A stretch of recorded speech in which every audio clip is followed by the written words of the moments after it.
Good afternoon, friends.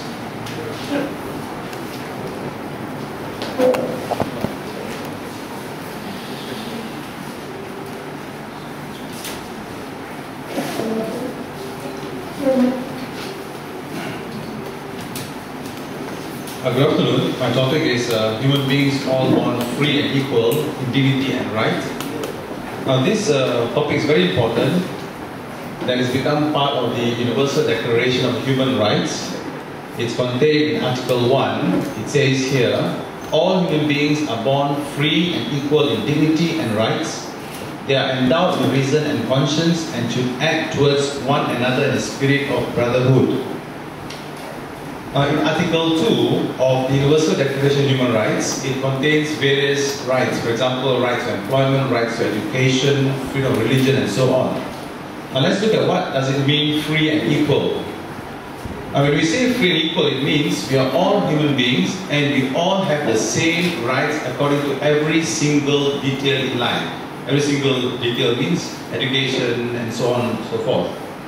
It also means this, it means that every human being has to have the same opportunity in life, getting a job, education, or attaining any resources in life. Now my job today is to share with you what the Quran says about this topic of free and equal. Now the first verse from the Quran, verily we created human beings in the best stature, best mold. This is in chapter 95, verse 4. Now what that means is, that verse refers to all human beings. It says that all human beings are created in the best possible structure. Now another verse, see you not, humans, that God has subjected for you whatsoever is in the heavens and whatsoever is in the earth. Now again, God says that God has given all the resources to human beings, meaning every human being have equal opportunity to taste God's mercy and resources. In other words, all human beings are honored by God. Here it says, we have honored the children of Adam, provided them with transport on land and sea, given them for sustenance things good and pure, and conferred on them special favors above a great part of our creation. Now this is an honor by God on all human beings. We are all children of Adam with equal rights and dignities. Though we are many colors, the Quran says that we are all one Father, and therefore we are supposed to do unto others as we would have others do unto us. This is a verse from the Quran, chapter 49, verse 13. O humanity, we have created you from a single male and female, and have made you into nations and tribes, that you may know one another. Not that you have pride over one another. Verily, the most honorable of you in God's sight is the one most righteous. Now, even though God says that the idea of creating people of many colors is for us to know each other, we know that it has caused problems, division and so on. So we can ask God, why do you create many colors? Now this is what the Quran says. And among His signs is the creation of the heavens and the earth, and the differences of your languages and colors. Verily in that are indeed signs for people of sound understanding. In other words, the many colors are simply a sign of grace, God's greatness and presence. Not to use it as a divisive factor, for example, like the apartheid policy or any policy based on race. This is what the Prophet said.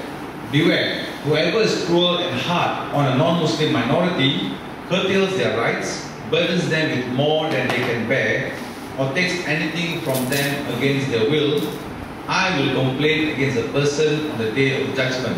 Now this is what the Prophet is reported to have said, that he will complain to God if anybody curtails the rights of a non-Muslim minority. But not only that, even for those you may hate, you have to be just to them. This is another chapter from the Quran. O you who believe, stand up firmly for God, be just witnesses, and let not the enmity and hatred of others make you avoid justice. Be just, for that is nearer to piety, and God is well acquainted with what you do. Now apart from creating inequalities, we are also forbidden to create inequalities. In other words, we cannot create inequalities. Why? And Muslims are ordained by Allah to remove these inequalities if they see them anywhere. Of course, you can ask why. Because each human being has certain rights and responsibilities, and no human being has a right to restrict the freedom of another. And more importantly, these rights are not given by human beings. These are God-given rights of equal opportunity.